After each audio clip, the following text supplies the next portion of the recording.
아니, 잼버리 윤석열이 조졌다고? 안녕하세요, 진보수 정연입니다. 윤석열 정부는 잼버리를 어떻게 망쳤을까요? 윤석열 정부의 무능력을 전체적으로 드러낸 일이 또 하나 있습니다. 지난 2024년 8월에 있었던 세계 잼버리 대회입니다. 이 나라의 현재가 얼마나 암울한지, 대통령과 장관이라는 자들이 사명감이라는 것을 얼마나 우습게 생각하는지를 전 세계에 보여주면서 또다시 대한민국을 부끄럽게 만들었습니다. 체육대회를 운영할 능력도 안 된다는 비판과 독일 외신 기자의 한국은 평소에 굉장히 잘 조직되어 있는데 이번에는 왜 이렇게 준비가 안 돼 있느냐라는 질문을 많은 것을 암시하죠. 식사 부실, 보건 위협, 더러운 화장실, 조직이 준비 미숙 등 전체적인 사고가 너무 많아서 일일이 열거하기 힘들 정도입니다. 문제 이후 뒤처리 방법도 그야말로 윤석열스러웠죠. 그 와중에 김현숙 여성가족부 장관은 한국 위기 대응 역량을 전 세계에 보여줬다는 어처구니 없는 발언을 하여 전 세계를 깜짝 놀라게 만들었습니다. 총 책임자로서 수습에 나선 75세의 한독수 총리가 한 일은 무려 화장실 청소였다니, 문제를 간파하고 혼란을 수습하고 업무를 배당해 작전을 내야 할 사람이 화장실 청소하는 모습을 보며 국민은 어이없어 했는데, 국민의힘은 대회 성공을 위한 공이라며 홀로이 감격합니다. 이 감동은 누구에게도 닿지 않아 맹랑했고 그래서 어이없었습니다. 대통령실은 예상대로 관련 부서를 상대로 감찰에 들어가겠다고 발표했죠.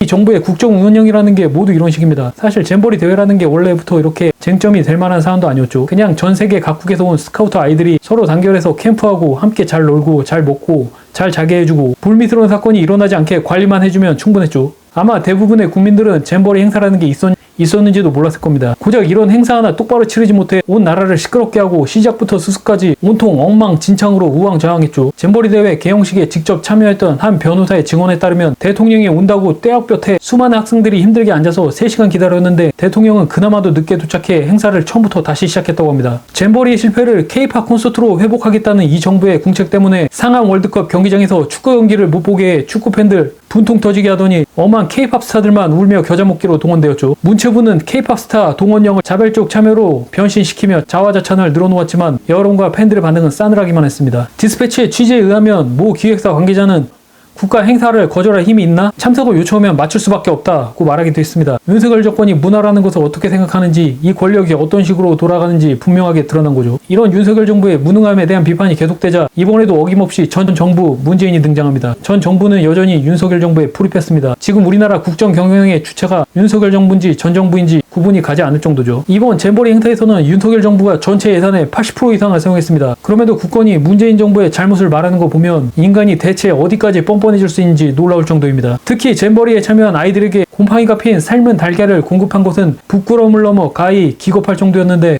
이를 두고 달걀도 전 문재인 대통령이 닮았냐? 라는 질문에 현 정부는 뭐라고 답할까 궁금합니다. 이런 와중에도 대통령은 잼버리 대회를 무난하게 마무리함으로써 국가 브랜드 이미지를 지켰다는 또 한 번의 뻔뻔한 화법을 통해 그 장관의 그 대통령임을 수월하게 입증했고 무능한 대통령 이미지를 지켰죠. 누군가 위험에 놓인 사람을 구하면 박수받죠. 하지만 국가의 역할은 애초부터 이런 일이 발생하지 않게 정비하고 시스템을 갖추는 것이죠. 이것이 더 주되고 힘든 일입니다. 하지만 윤석열 정부는 정비하지 않고 시스템을 갖추지 않는데 위험에 처한 사람을 구하지도 못합니다. 심지어 이런 상태가 계속돼도 누구 하나 책임지지 않습니다. 양평 고속도로 중점 변경 사태를 알 수 있듯 윤석열 정권이 관심 있는 건 오로지 제 식구 감싸기와 자신을 둘러싼 집단의 이익뿐이죠. 지금 모든 사람을 공포에 요동치게 하는 캐비넷은 검찰만 있는 게 아닙니다. 역사의 캐비넷, 국민의 캐비넷 안에, 그리고 윤석열 대통령과 그 친인척, 그리고 무도한 검사를 비롯한 관련한 자들의 모든 죄업이 가지런히 쌓이고 있습니다. 5년짜리 권력이 겁이 없다던 윤석열 대통령의 말은 이제 자신을 향하고 대가를 치를 시간이 멀지 않았습니다. 그래서 오늘 한 줄평, 최은순 사면 멈추세요. 지금까지 진보수 정연이었습니다.